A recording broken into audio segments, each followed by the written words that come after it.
Okay, I am going to presume that applause means you mean that. Now, that's just a presumption on my part. You'll let me know, won't you, in the next little while, if you really mean that. That's a great tune, by the way. But living spiritually with abandon has a lot of risk. And the risks are worth it. I was afraid I'd get that reaction. Like crickets. It must have something to do with daylight savings time. Because the 9 o'clock service is typically twice as responsive as you at 11.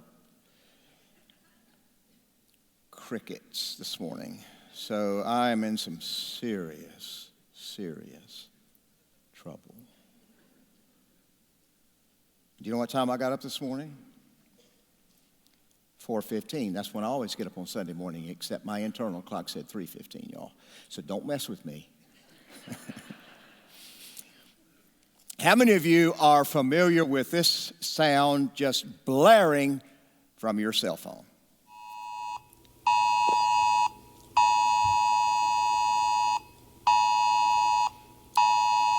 And when you hear that sound, it means what?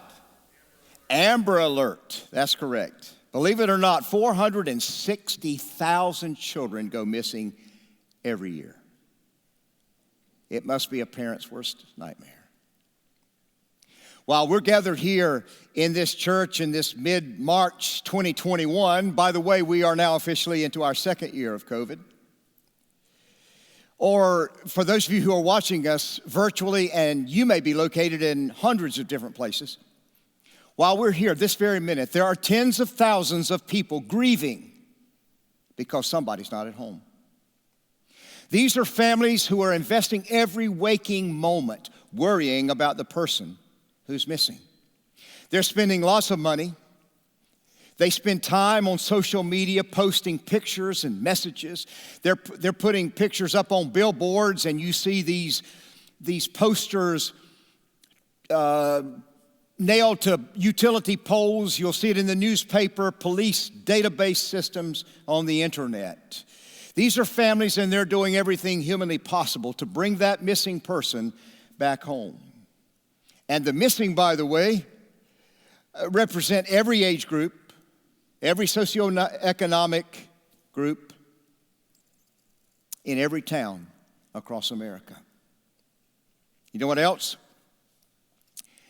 God has a missing list as well. And thousands of those missing people live right here in Burlington, North Carolina, or in the communities that surround us. If you stop by your favorite drive-through this morning on the way to church, I hope you didn't get coffee because we had the coffee shop going. Maybe you stop by to get a breakfast sandwich, or if you're going to go grab some lunch after this service, when you drive down the street that you live on, if you stop by the supermarket on the way home to pick up something for dinner, you'll see some of the missing people. They'll be sitting next to you in a school classroom this week.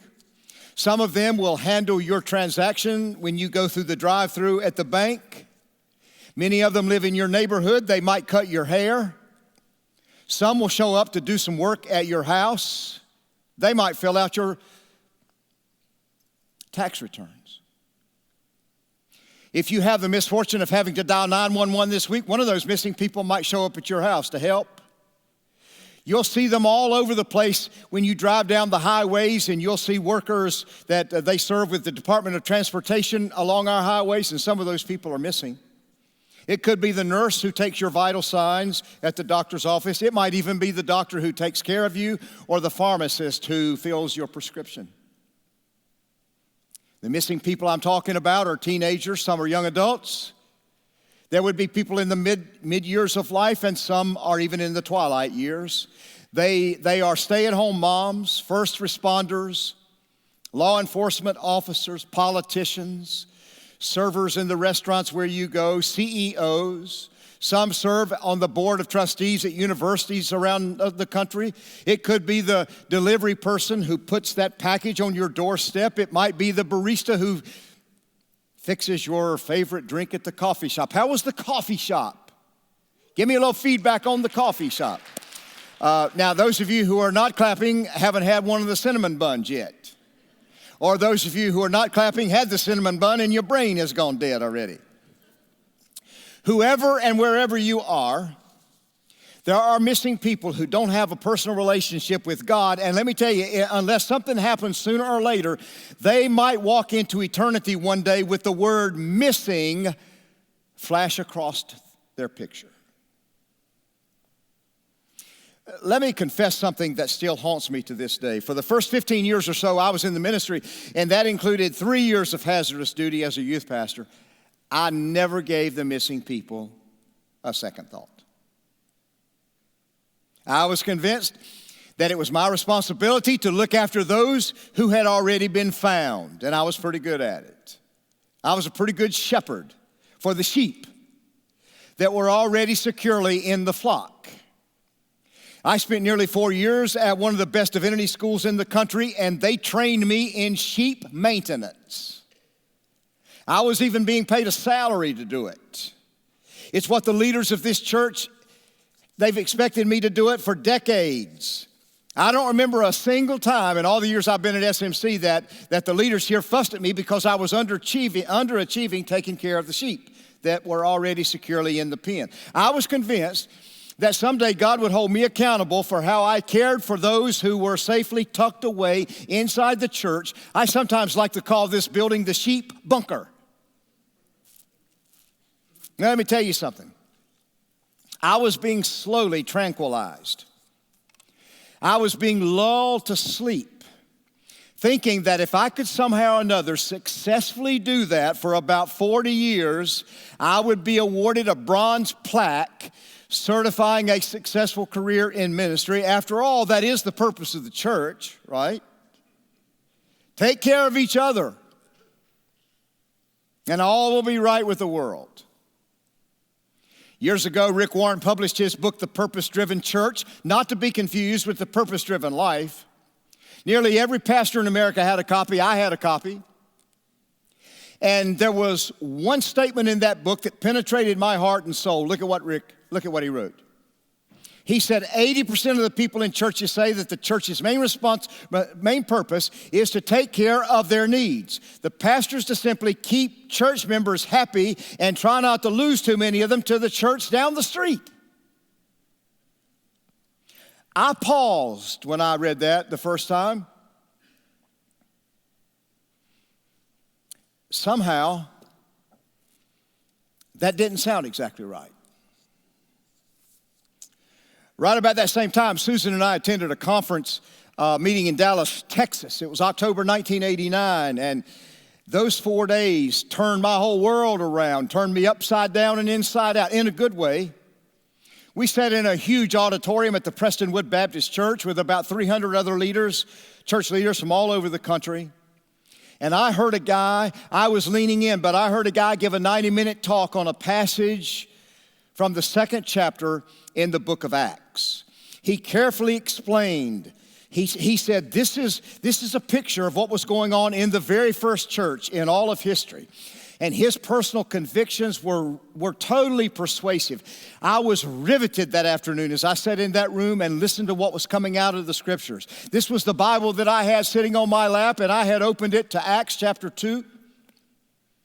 And near the end of his talk, he reached for his Bible and he held it up like this, and he said, I don't know why we can't have life-transforming churches, local churches, just like the one that we read about here in the book of Acts chapter 2. And he said, I don't know why we can't be reaching lost and missing people just like these believers did in Acts chapter 2, 2,000 years ago. And I was thinking, I wonder that myself. And then he said, Susan was here at the first service, she could testify to this. And then he sort of did his hands like this across just a small group of us up front. It's a huge sanctuary. And he said, if it's ever going to happen, some of you men and women in here are going to have to give your life to it. I was stunned, silent, motivated, persuaded, hopeful. I was determined and pumped up and optimistic. All these years later now, I realize that that was a prevailing and defining moment in my life and in the life of this church. When we walked out of that building that day and we got in our rental car, I didn't start the car for a while. I just sat there and Susan said, "You okay?" And I said, "I'm going to do that someday. I'm going to be a part of establishing a church just like the one that guy was talking about." I said, "Susan, I want to see lives changed, and I want to see lost people be found, and I want to one time in my life be a part of a church where freshly redeemed people just walk out of the shadows and into the game." And she looked at me and said, "How in the world are you going to do that?" And I said, "I don't have a clue." But I said, "Look, I'm 37 years old, and I am not going to my grave until I get to be a part of a church, the one like the guy was talking about." And she said, "And just where do you think you'll do that?" She said, "Because I don't think St. Mark's Church wants to be that kind of church." And I knew she was right. By that time, I'd been the pastor of this church for about 12 years, and I wasn't about to come back from Texas and just chunk everything that I'd been taught and all of my years of ministry experience, and I certainly didn't want to do things around here that would cause me to lose my job. But I knew that we were going to have to do some things differently if we were ever going to reach the missing people that God has clearly called us to reach. So for the next 4 or 5 years, and a handful of y'all were here back then, and so you remember this. In fact, some of you probably got tired of hearing me talk about it. But I just, week after week, continued to raise the value regarding the missing people. And I kept talking about the burden that I was feeling to somehow wrap my arms around lost and missing people, those that God loves so. And some of you are here in those days. How many times did you hear me get on this platform? How many times have I said, you have never locked eyes with another human being who does not matter to God? You've never looked at another human being that Jesus did not die for. So we started to imagine that God might be telling us you got to reach some of them. We didn't make any big changes at first, but a few years into that season, we had leadership people around here who started to imagine, what would happen if some of those missing people grabbed the attention of a lot of us? Nearly everybody here agreed. We didn't have much disagreement on the fact that there were thousands of people all across this community that they were in big trouble eternally if something didn't change. And we agreed that a Christless eternity, facing death and what's on the other side, was absolutely unacceptable for the people we love if they don't have a relationship with Jesus.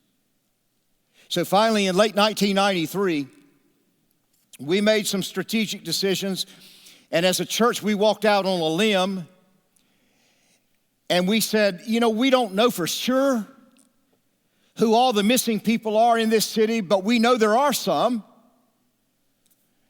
Maybe there are a lot. We didn't know. And we said, we're going to give our energy and the next season of ministry here, we're going to reach as many of those people as possible who have the word missing tattooed across their foreheads. And I knew that it had to start with me. And I had to be more deliberate about some friends that I had who were in a spiritual no man's land. On the first Saturday night in 1994, we launched a Saturday night service over in the Student Center. And at the same time, we built our children's leadership, they built a compelling kids program. And both the adult service and the kids program was specifically designed to reach missing people. Now, in those days, it took about 25 people to pull off one of those Saturday night services. That was including a few staff members and a team of volunteers. And I'll tell you what I was thinking that night. I think, God, would you at least give us 25 people show up? It's taking 25 to do it. Would you give us 25? I remember standing at my office window and I was saying, please, I just need to see a car. Come on, God, how about a car? Just one or two cars. And I was praying, God, would you just give us 25? When 260 people filled that student center, that should have been a clue that God was up to something. In those days, we had 4 weekend services here to accommodate the crowds. We had one on the one on Saturday night, and we had 3 in the original sanctuary. It was a demanding and grueling schedule, especially because we had a modest staff and a bunch of volunteers. But in 6 months, when that Saturday service became the largest of our 4 services, our staff and our volunteers were pretty excited about that. But then we learned that there were some people who did not share our enthusiasm. To the contrary. In fact, the vocal opposition began to surface. There was a bunch of noise from a handful of frustrated people, several who demanded that we stop that Saturday night service and get things back to normal. But what they didn't know is that train had already left the station, and there was no turning back. Were there times when I wanted to do a hard stop and go back to the easier days when ministry was a lot more simple? Oh, yeah. Were there times when I might have settled just to say, hey, I'm just going to serve out my time. We'll let some other pastor, some other church reach the missing people. I'll put in my time and maybe one day I'll get the bronze plaque. Did I ever have that thought? Yep, I did. But thank God we stayed the course. If we hadn't done that, there are no telling how many of you, and certainly no telling how many people who are a part of this church pre-pandemic, hundreds of people who are here now, and some of you would still be out there just wandering around or missing in action or maybe even on a collision course with a Christless eternity. And I'll tell you, every time I think of that and say those words, I get goosebumps and nightmares at the possibility. 30 years ago, we simply looked at each other as a leadership group and we said, we will do whatever it takes. We will call as many talented and gifted staff members. We will recruit, train, and encourage as many volunteers. We will spend as much money as we can reasonably raise, all because missing people are at the heart of God, and it breaks His heart when they are missing. And those people started to break our hearts. And then there seemed to be no price too high. With the time I have remaining in this service, what I want to do is remind you of what we do and why we do it.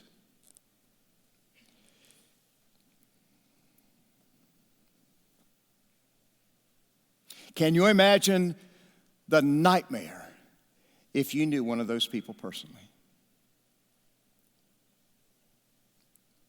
But the fact is, if we don't continue to do what God called us to do 3 decades ago, and unless we do it with passion, energy, sacrifice, and with relentless enthusiasm, thousands of people like this in our community might face their worst nightmare on the day they wake up in eternity, not to mention that they might have to live in this life with an empty, hollowed out experience of life. There are some people in your life right now, and they're not here, or any other place for that matter. Maybe a lot of people. There's some people that you know right now, and they're not here, but they will be someday. And their life will take off, and it will take on new meaning and new purpose. And then on that day when they pass from this life to the next, they will not have to face an eternity apart from Christ. All because you were persistent, persevering, praying, and paying whatever the cost to reach them. Over the last 30 years, oh my gosh, we have watched people that we never would have dreamed. They walk into a personal relationship with Jesus. We've watched some of those redeemed people walk away from a life of sin and reckless heartbreak, and they just took off on a new trajectory, and they live a new life now full of hope. We watched many of them stand under a blood-stained cross and be ambushed by amazing grace. We have watched more than 2,000 of them surrender their life to the Savior of this world and walk into the waters of baptism every year in late August. We've watched some of them die, and their memorial service has been held in this room, but we already knew they were in eternity, in heaven. And guess what? It's not about a decision that we made in 1993 that we were going to redirect the energy mission and the vision of SMC. It's about what you do every day with your life. Let me give an example. On a typical pre-pandemic Sunday morning, do y'all remember that? It's hard to remember it, sort of, isn't it? But on a typical day before the coronavirus, there were hundreds of people on this campus, sometimes numbering close to 2,000. But many times you never saw them in this room. You want to know why? Because some of them were on the other, just like right now, some of them are on the other end of this building, on the other end of this campus, and they're holding your babies, and they're singing Jesus songs. Some of them are down on their hands and knees so they can be eyeball to eyeball with a 4-year-old, and they're teaching your kids about the love of God, because we don't want those children to grow up and wind up on a missing poster someday or on God's missing list. Some of them, You saw some of them when you drove into the parking lot today, and there were some men out there, maybe women too, I don't know, but they were out there, trying to be helpful. Maybe somebody extended a hand of hospitality out in the lobby. Maybe somebody ushered you over and bought you a coffee. I don't know. But every one of those people they were all echoing, God loves you, so do we. Some were out there serving coffee. Was the coffee good? So far, what I've had has been pretty good, I'll tell you. So if you're thinking, well, I don't know if I'm a volunteer. How do you know if you're a volunteer? That's a great question. There's an easy way to know. So if you serve in any capacity in this church and you don't receive a paycheck on the 25th of the month, which is payday here, you're a volunteer. I sometimes like to refer to you as an unpaid staff member. Our army of volunteers, they are the people that keep this place going. SMC always has been a volunteer-intensive organization. And I'm telling you, if you're a volunteer, you are at the epicenter of what keeps the missing list from growing any longer. Can you imagine what his parents are thinking this morning? If that were my kid, I'm telling you, I'd be crazy with fear and worry. I'd be begging somebody, can you find him? Can you tell him that we love him, we miss him? Tell him how much God loves him. I confessed to you last week that whenever I give a message on personal evangelism, which is what this series is about influence, our personal influence. That I'm tempted, it's so tempting to walk on this stage and give a little rah-rah speech and get you all fired up about sharing your faith with neighbors, friends, co-workers, classmates, and just go and tell as many people as possible about the love of Christ. But I'm pretty confident that if you did that, I think many of you would probably give some cerebral consent. You might even be tempted to nod your head. Some of you never do that, but that's okay. I can get through that. But so you may nod your head, or you may give me the thumbs up or a fist bump on the way out. You're right, Bob. There's a lot at stake. But if that's all there is, then not much would change.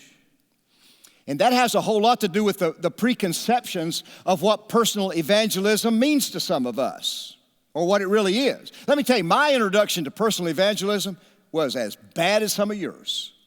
When I was in college for a couple of years, I served as a youth pastor of a small church in Thomasville, North Carolina. I had a blast. Susan and I were doing that together. We weren't married yet, but we were having a blast. But then one summer, the leadership of the church decided that they were going to devote the entire summer of 1972, to a full-on evangelism assault. We were going to assault the neighborhoods that surrounded that small church. And the pastor looked at me and he said, well, you got to do it because you work here. So I was required to be a part of that whole experience. It was awful. It was the worst thing. But you know something? It was the best thing that ever happened to me as a 20-year-old preparing for ministry. I remember we sat in the fellowship hall one night. The pastor took us to a 3-hour training session, and then we were given a list of names of people in the community that we were to go and knock on their door and visit them. We had some verses that we all had to memorize the verses, and then he gave us a sheet of some of the tougher questions that somebody might ask, and then we were to meet every Tuesday night. We met at the church. He would give us a 10-minute pep talk. We would get our list, and then we were to go out from there and knock on doors and talk to strangers and winsomely win the loss. The plan was deploy the troops, engage. We were going to engage spiritual warfare and subdue the devil once and for all and reach the lost and depraved. I'm telling you, every Tuesday afternoon I would start praying about the people on my list, and I would say, God, please let them be out to shopping or to a movie. Now you get the picture. Here I am standing on the doorstep. I've got my little memorized speech, and I'm praying that nobody is going to answer the door. Now you've got to admit, that's a great plan for winning the world to Jesus. Hard to believe that that's almost been 50 years. I was barely 20 years old, spiritually immature. But even as a young, almost adult, that whole experience just didn't feel right. It felt awkward. It left me empty. I was not an extroverted person at all. So the thought of meeting strangers and talk to them about Jesus made me want to throw up. Can you imagine? Now you just think about this. Imagine that you open the front door of your house and there's a 20-some-year-old standing there who looks like he's 15, and he's standing on the front porch and he wants to talk to you about Jesus. And can you imagine that 20-year-old's they're gonna open a door one night and they're gonna say, oh, man, come on in, son. We're glad you're here. We were just talking about Jesus. I was just talking to my wife. We were both thinking about just giving our life to Christ right now. Come on in. Let me tell you, those cold calls and encounters, they hardly ever made any difference. Look, if you've done that and you had some success, I'm not saying it never happens. I'm glad for you. Good. I understand. I didn't have any spiritual savvy back in those days. So I didn't have a sense of the bigger picture. But you know what I was thinking? I was thinking, there must be a better way to do this. And I think that was my big takeaway from the summer of 72. There must be a better way to do this. I've got a friend, beats all I've ever seen. He used to travel a lot before COVID. And it seems like every time the dude, he's on an airplane. You know, used to you could sit side by side on an airplane. He sit beside this person, and by the time that airplane lands, he's already talked that person into giving their life to Christ. And I'm thinking, how does that work? I thank God for people like that. I love some of the stories he tells. Some of you are like it. Good for you.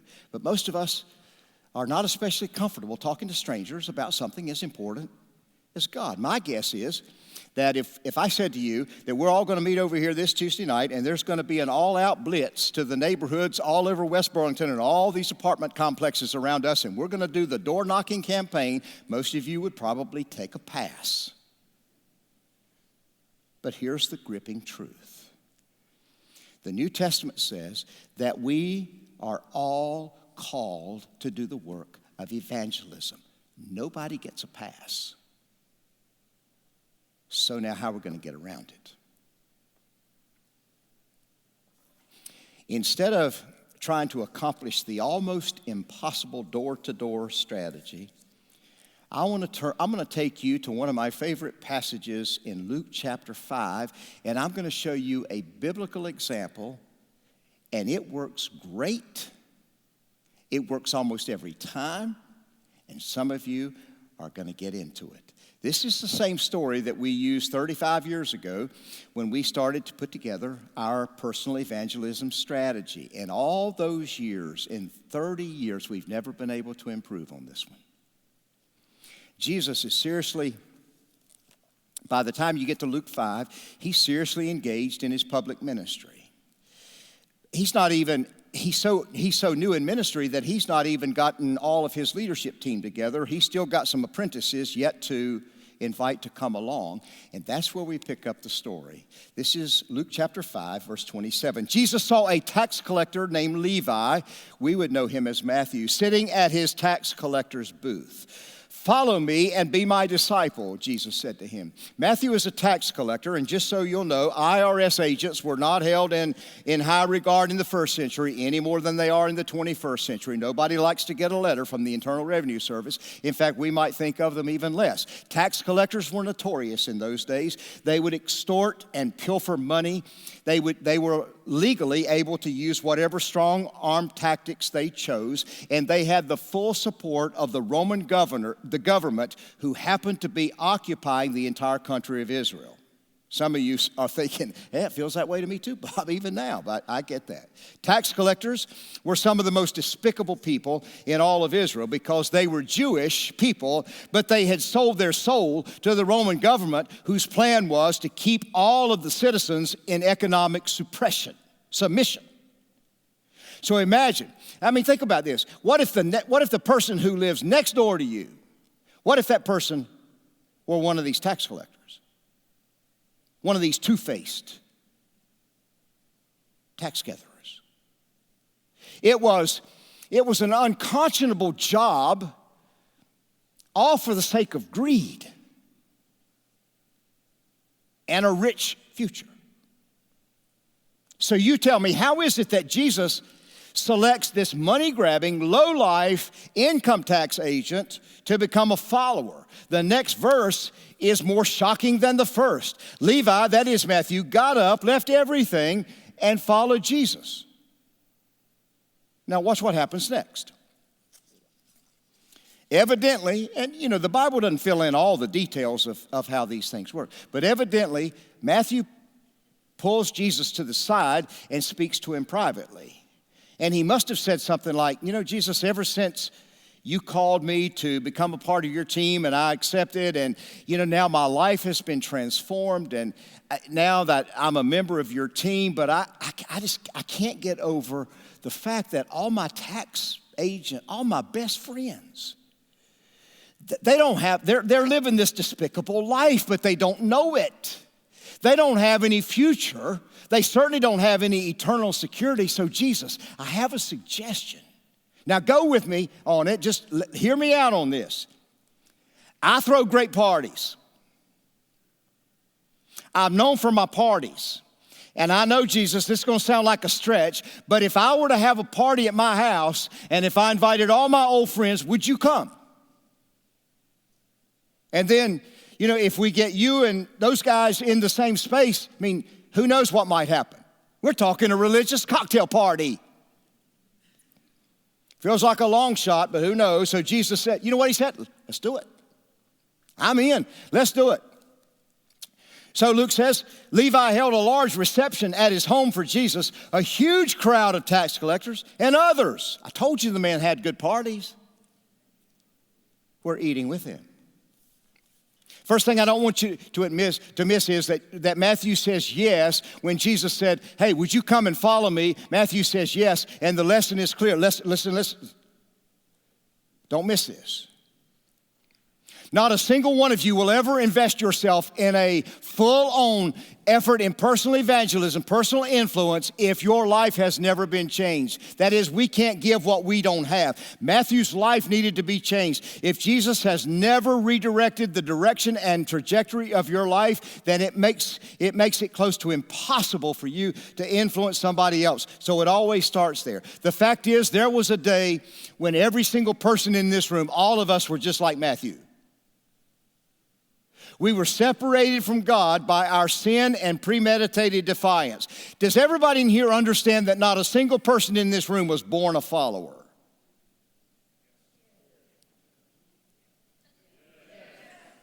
You weren't born a Christian. God saw our spiritual condition, realized that we owe a moral debt that we cannot pay back in 100 lifetimes, which puts us in a hopeless position. But God, how many times have you heard me say it? When God butts in, you better pay attention. But God, when he saw that word missing, And because he loved us so, he was willing to send his one and only Son to be the rescuer and to bring us hope. The New Testament is simply this incredible story of a God who would not stand back and watch us be the next missing person. So he sent Jesus, his Son, to the planet on a search and rescue mission. Jesus walked this planet for 30-some years, and when he died on a cross, let me tell you, that wasn't just an outstanding teacher, mentor, leader hanging there. This was God on that cross, and he was paying our sin debt in full. So, last Sunday, I told you about my personal encounter with Jesus in 1969. High school senior, well-churched. I went to church a lot. I had a real strong case of churchianity. A great relationship with the church, just didn't have Jesus figured out. And that's when I came face to face that I was hopelessly lost. Even though I was a good church kid. Hopelessly lost without a Savior. So I invited Jesus to forgive me and to set me on a new path. So today I can stand before God and without guilt or shame for one reason. Nothing because of what I've done, but because of the cross. And so when Jesus invited Matthew to enter the same relationship a couple of thousand years ago, Scripture said Matthew was all in. There was nothing lukewarm about Matthew's response. In fact, what does it say? He left everything and followed Jesus. Don't miss this. First thing Matthew did after answering the call, he didn't start attending church. Did you notice that? He didn't join a small group, did not volunteer to serve, didn't start writing checks to support the work of Christ. Matthew wasn't asked to serve on the church's official board. He wasn't even a member of the evangelism committee. Nope. Right after his life-changing encounter with Jesus, his first thought, what was his first thought? How can I introduce my friends, lost and confused, just like I was, how can I introduce them to this new love that I've discovered that has given my life direction and purpose, and I've been given a new reason to live? How can I get my former business partners and Jesus together? How can I get them together? Matthew had never attended an evangelism seminar, never been to seminary a day in his life, never sat in Prestonwood Baptist Church in Dallas, Texas, never read a church's doctrinal statement or looked at a website. He was never involved in a neighborhood door-to-door blitz for Jesus. He just had this heart that was so full of grace that it was overflowing, and he had a huge bucket load of compassion for his friends who were still strung out on a whole bunch of worldly values in hopes that maybe someday they would arrive at the promised land. Think about it like this. You think about those other tax collectors in Matthew's office. How much would it have taken for him to convince them to go to a church service? Hey guys, I know this sounds like a stretch, but I've met this guy and he's a fabulous preacher. And so I tell you what we're going to do. We're all going to go over and listen to this guy preach. You think so? No chance. Well, maybe Matthew, now that he's a follower, maybe he can just start talking to his. No. He didn't. He was just starting. So after he looks at all the options, Matthew decides that the best chance he's got is to do what he does best. And what's the best thing he does? Throw parties. He's good at it. Evidently, it says, a whole bunch of people showed up. Evidently, Matthew's parties were very well known and irresistible. Only this time, Matthew talks Jesus into attending this party with a purpose. All in hopes, one hope. I'm going to get Jesus together with my lost and missing friends. I'm going to throw one of my famous parties. A bunch of people are going to come. Only this time, Matthew said, it's going to be a party with a purpose. I'm pretty sure that I would have a tough time convincing you to come over here at 6:30 this Tuesday And it's going to become every Tuesday from now till Jesus comes back. It's going to be SMC visitation night. So I'm going to give you a list of people, strangers, and you go knock on their doors and you talk to them about Jesus. I don't think I'd get many.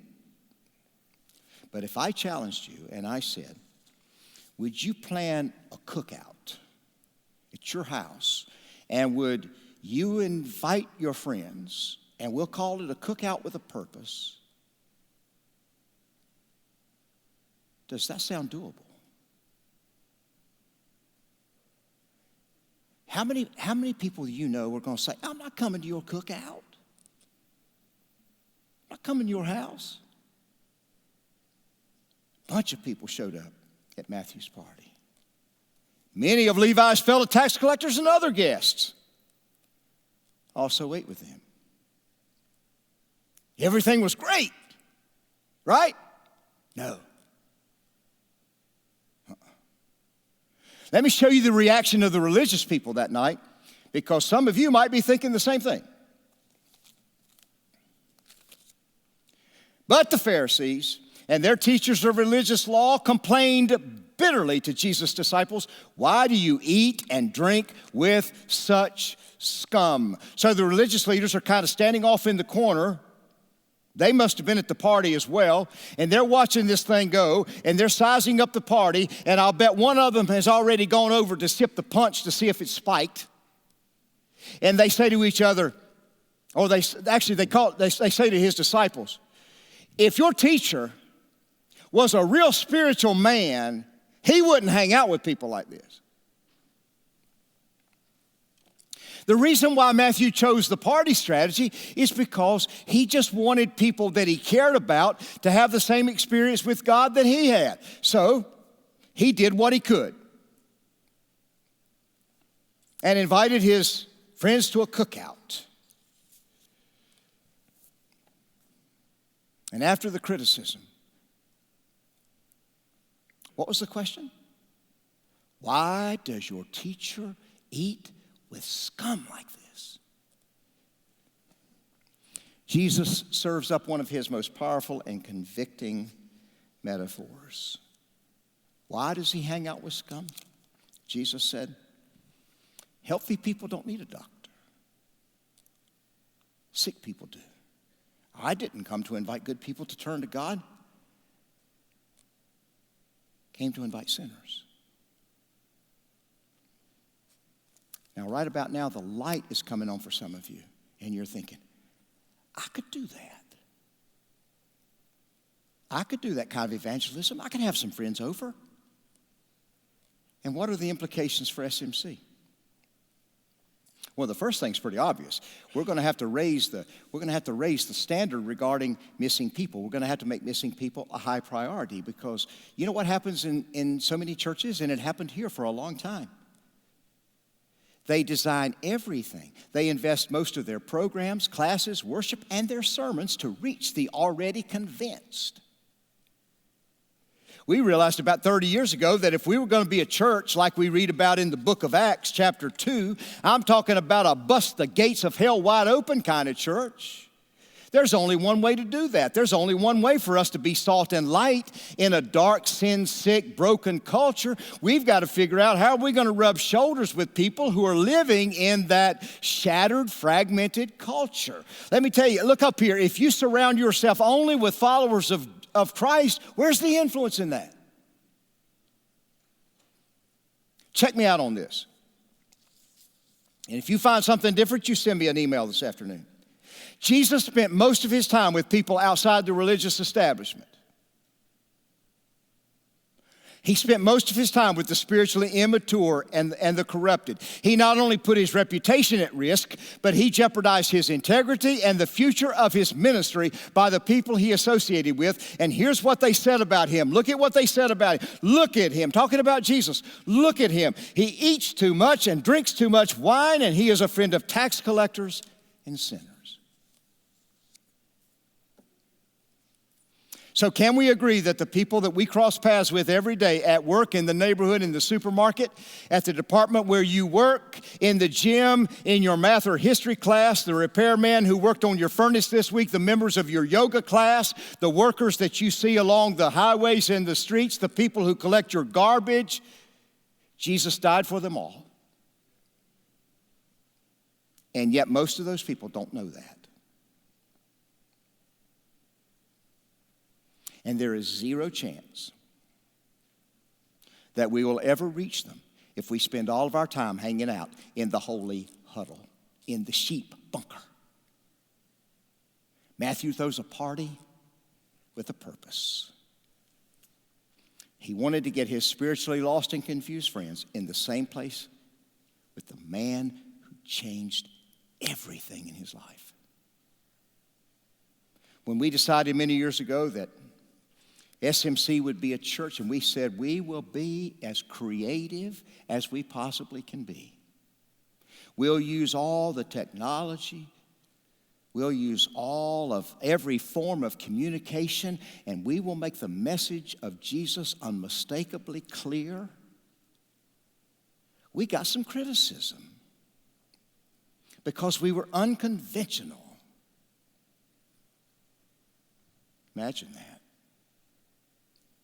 But you know what? I've almost been in ministry for 50 years if you give me credit for the student pastor stuff. I have never one time, not yet, been criticized by a hurting, confused, broken, hopeless person who discovered a relationship with Jesus. Never. So where does the criticism come from? It comes from the same places where the criticism came in Jesus' day, mostly from other churches or people who are in those churches who have never been in this building. They've never attended here, not once. And you know what criticism I've heard over the years more than anything else? People see that we do things a little bit different. You know what the criticism is? You water down the gospel. That's the reason you attract so many people. My friends, I don't know how to say this except to say it. We don't water down anything. Nothing. But what we will do is we'll do the hard work. We will learn the language of the culture around us so that we can talk to people who live in that culture about Jesus in a way that they can understand. I understand that the gospel can be offensive. But our desire is very simple. When somebody comes and gives us an hour and 15 minutes of their time, and when they're walking out to their car, when this service ends, we want them to, here's what we want them to say: that made sense. Now, sometimes they'll say, I don't buy all of that, or I don't agree with everything, but it made sense. That's what we're hoping for. We want to speak that language. And here's the strategy. Here's the strategy. If you will take a risk,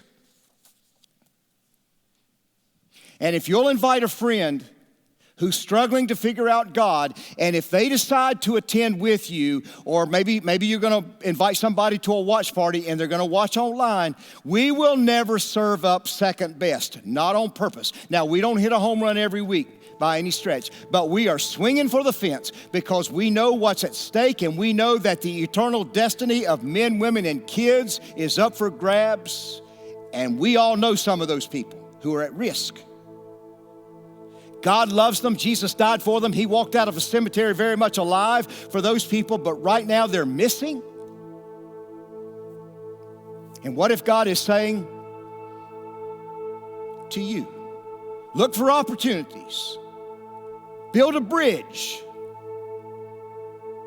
and invite somebody over to your house, to a group, to hear, to meet a Savior who changed your life, your relationships, your future, and your eternal destiny. Here's what I know. If you ever fall hopelessly in love with Jesus like I did a long time ago, you will devote your one and only life to introducing as many people as you possibly can to this love of another kind, and you will go to the ends of the earth and back to help find missing people. You know, you've seen those videos on television, you know, when a missing person is found. You've seen some of those? Man. I mean, the cameras are not able to capture the relief, the exhilaration, the joy in that moment. Let me tell you, that's what happens in the heart of God every time one lost, missing person gets found. Jesus captured that moment a long time ago. He told a story about a prodigal. You remember the story? Here was this runaway son, blew his whole life up, and then he came back home. He was broken, ashamed, hungry, dirty, and hopeless. And the father greeted him and said, "This son of mine was dead, missing. But now he has come back to life. He was lost and now he is found." And they began to celebrate. Hey, I tell you what, why don't you go throw a Matthew party? See what happens. If you want to talk a little more about it, Joanne and I'll be right here tonight, 6:30. Or they're streaming it if you want to sit at home and watch. We'll dig a little deeper into this, talk about a few more specifics on how to do it. You got some 2 cards. You ought to be out of 2 people, praying for them every day and getting ready to make that big invite. Last week I told you I only had 1. I got 2 now. I'm working overtime on those guys. Invite them to an Easter service. Let's stand and pray. And then we're going to sing. We'll sing the song, and I think you'll probably know it. God, thank you for favoring us, favoring our planet, that you would come here, risk everything for one reason: to save some, to rescue some, to meet face to face with some, to bring hope to the hopeless, to open the eyes of the blind, those who spiritually just can't see it, and to bring some home. We thank you, Jesus.